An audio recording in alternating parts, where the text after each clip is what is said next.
अल्लाहु Akbar.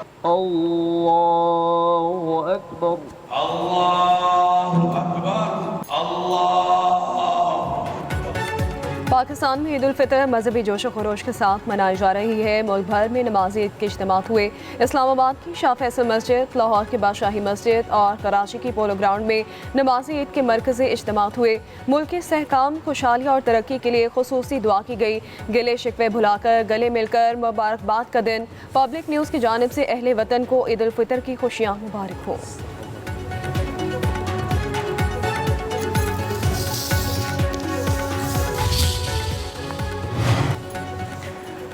Army chief general Asim Munir का जनूबी वज़ीरिस्तान और डेरा इस्माइल खान का दौरा। अफसरों और जवानों के साथ ईद मनाई। आर्मी चीफ ने मगरबी सरहद पर ईद की नमाज अदा की। फौजी जवानों को ईद की मुबारकबाद दी।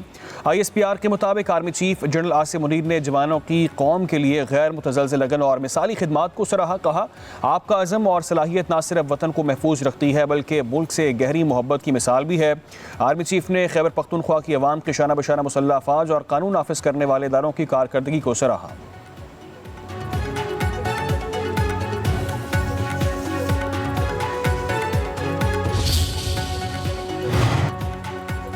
सदर आसिफ अली जरदारी ने नमाज ईद जरदारी हाउस नवाब शाह में अदा की। लोगों से मिले, ईद की मुबारकबाद दी। Chairman Peoples Party Bilawal Bhutto Zardari ने गड़ी खुदा बख्श में नमाज ईद अदा की। बिलावल भुट्टो की साबिक वज़ीर आज़म जुल्फ़िकार अली भुट्टो, बेनज़ीर भुट्टो, नुसरत भुट्टो की कब्रों पर हाजिरी।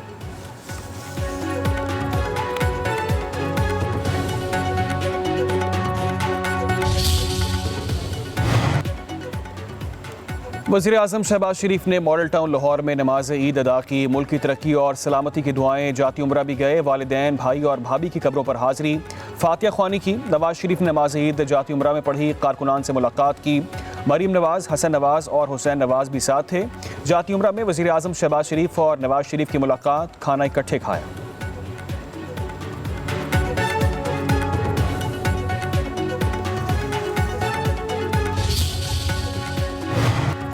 ईद के पहले रोज़ घरों में चटपटे पकवानों की तैयारी। मेहमानों की खूब आवभगत की गई। एक दूसरे को ईद की मुबारकबाद दी गई। मेहमानों की मटन, चिकन, कढ़ाई, बिरयानी से तवाज़ु हुई। मीठी ईद पर शीर खुरमा, सवैयाँ, खीर भी तैयार की गई। ईद पर नाश्ता पॉइंट्स पर भी रश रहा। हलवा पूरी और नान चने की फ़रोख्त बढ़ गई।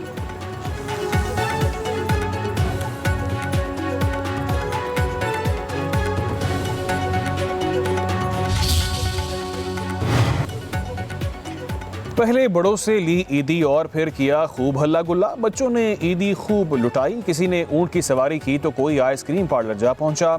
आइसक्रीम के मुख्तलिफ जायकों से लुत्फानंदोज हुए। जी भरकर फ्रूट चाट खाई और फिर कोल्ड ड्रिंक। झूले भी झूलते रहे। ईदी से ईद के पहले रोज़ खूब किए मज़े। दोस्तों को भी हिस्सेदार बनाया। खिलौनों की भी खरीदारी की।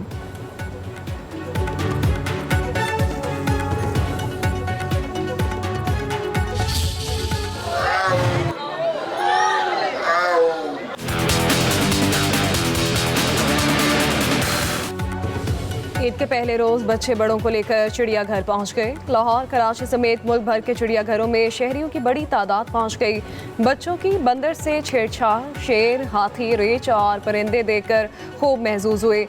झूलों और फूड स्टॉल्स ने ईद का पहला रोज़ यादगार बना दिया। रेलगाड़ी का भी खूब लुत्फ उठाया। तफरीही मकामात पर शहरियों का रश लगा रहा। सेल्फी और ग्रुप फोटोज़ लेने का सिलसिला दिन भर जारी रहा।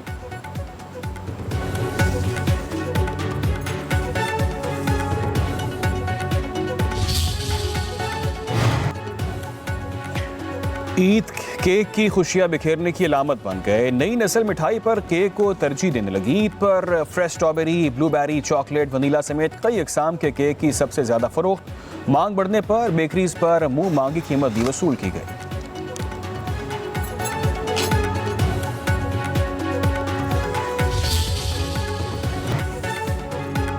बानी PTI की जेल में तीसरी ईद। मुलाकात के लिए कोई रहनुमा या फैमिली मेंबर अडयाला जेल ना आया। ज़राए के मुताबिक सिक्योरिटी वजूहात के बायस नमाज ईद अदा ना कर सके। बानी और बुशरा बीबी अपने अपने सेल में रहे। बानी PTI या बुशरा बीबी से ईद पर मुलाकात की कोई दरख्वास्त नहीं दी गई। मुलाकात की दरख्वास्तें ईद के दूसरे दिन की हैं। जेल हुकाम ने दरख्वास्तों का कोई जवाब नहीं दिया। ज़राए के मुताबिक मंगल को अहले खाना और वकला की मुलाकातें तय शुदा ज़ाब्ते के मुताबिक होंगी।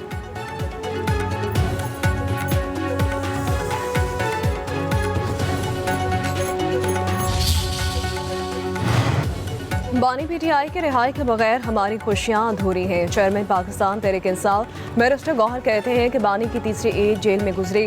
बानी मकबूल लीडर है, मजीद अवाम से दूर ना रखा जाए। दुआ है कि अगली ईद पर वो हमारे दरमियान हो। अपोजिशन जमातों को मिलाकर कानून की बालादस्ती के लिए तहरीक चलाएंगे।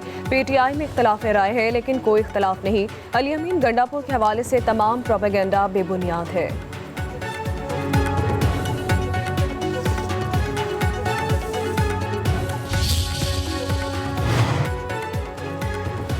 दहशतगर्दों के मुकम्मल खात्मे तक कार्रवाइयाँ जारी रहेंगी। आइन और कानून मानने वालों के मुतालिबात मानने और सुनने के लिए तैयार हैं। वज़ीर आज़म के मुशीर अना सनाउल्लाह कहते हैं नफरत और गालम गलोच को सियासत बनाने वाले अंजाम को पहुँच गए।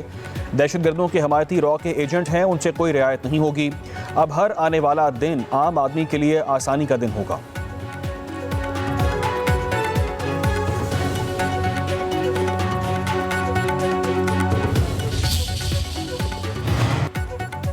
वज़ीर आला सिंध मुराद अली शाह कहते हैं कि नेहरू के मामले पर पीपल्स पार्टी के खिलाफ मुहिम चलाई जा रही है। हम सिंध के साथ कभी नाइंसाफ़ी नहीं होने देंगे। सदर आसिफ अली जरदारी और बिलावल भुट्टो 4 अप्रैल को गढ़ी खुदाबख्श में अहम ऐलान करेंगे। शिकस्त खुर्दा जमातें नेहरू के मामले पर बावेला कर रही हैं। अपोजिशन वफाकी हुकूमत गिराना चाहती है मगर हम उनकी गेम कामयाब नहीं होने देंगे। बिलावल भुट्टो जब भी वज़ीर आज़म बनेंगे अवामी वोट और ताकत से बनेंगे। कहा हम साथ न दें तो वफाकी हुकूमत गिर जाएगी। वज़ीर आज़म सामने आकर नहरें ना बनाने का वाज़ेह ऐलान करें। वज़ीर आज़म को उनकी टीम मिस गाइड कर रही है, इसलिए सिंध की सड़कें नहीं बन रही।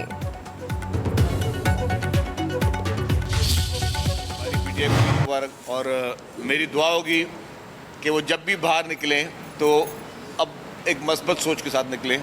वो भी ये कि मार दूंगा, जला दूंगा, जेल में अंडा डाल दूंगा, ये कर दूंगा, वो कर दूंगा, ना करें। तकलीफ खुद को हो रही है तो कोशिश करें उस तकलीफ को खुद सहने की कोशिश करें।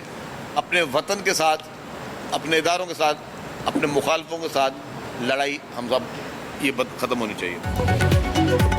सिंध के सीनियर वजीर शर्जील इनाम मेमन का सियासतदानों को इख्तलाफात भुला देने का मशवरा। कहते हैं कि दुश्मन मुल्क के अंदर तकसीम चाहता है। तमाम सियासी जमातों अवाम को एक होना पड़ेगा। हमने मिलकर पाकिस्तान को मजबूत बनाना है, चैलेंजेस का मुकाबला करना है। दुआ है कि बानी पीटीआई मस्बत सोच के साथ जेल से बाहर आएँ। हैदराबाद से मीडिया में गुफ्तगू करते हुए कहा कि मुल्क में दहशतगर्दी के वाक़यात पर अफसोस है, हादसात पर सियासत नहीं करनी चाहिए। मेयर कराची मुर्तज़ा वहाब का कहना था कि पीपल्स पार्टी ने दरियाए सिंध पर नहरों की मुखालफत की। सिंध का पानी किसी और को नहीं लेने देंगे।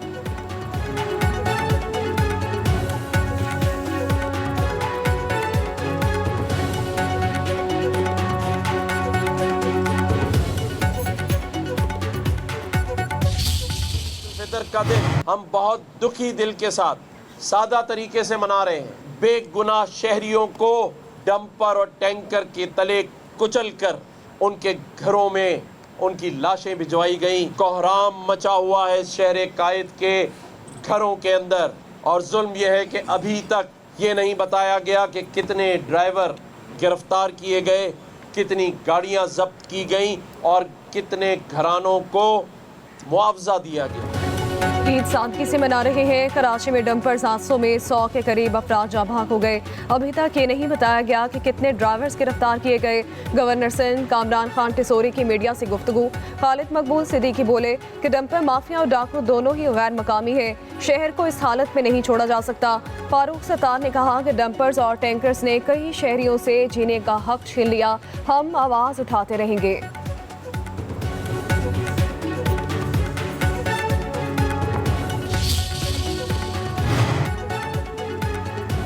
वज़ीर आला खैबर पख्तूनख्वा अली अमीन गंडापुर ने DI खान में नमाज ईद अदा की। मुल्की सलामती, खुशहाली, कौमी यकजहती की दुआएं। कहते हैं कि अपने आप से ज़्यादा दूसरों का ख्याल रखें।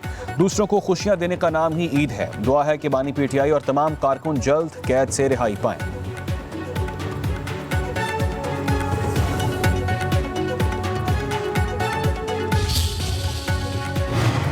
वज़ीर दाखिला की लाहौर में शहीद लेफ्टिनेंट मोहम्मद हसन अशरफ के घर आमद। वालिद, भाई और दीगर अहले खाना से मुलाकात की। शहीद की बहादुरी को खराज अकीदत पेश किया। कहते हैं कि लेफ्टिनेंट मोहम्मद हसन शहीद ने ख़ारिजी दहशतगर्दों के खिलाफ बहादुरी से लड़ते हुए वतन पर जान निछावर की।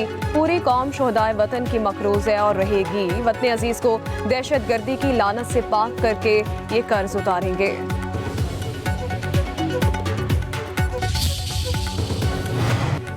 LPG की कीमत में इजाफा, फी किलो 54 पैसे महंगी हो गई। नई कीमत 248 रुपये 37 पैसे मुकर्रर। घरेलू सिलेंडर 6 रुपये 46 पैसे महंगा हो गया। नई कीमत 2930 रुपये हो गई।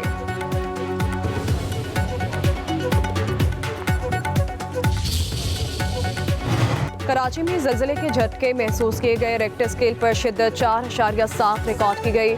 ज़लज़ले का मरकज़ कराची के शमाल में 75 किलोमीटर दूर और गहराई 19 किलोमीटर थी।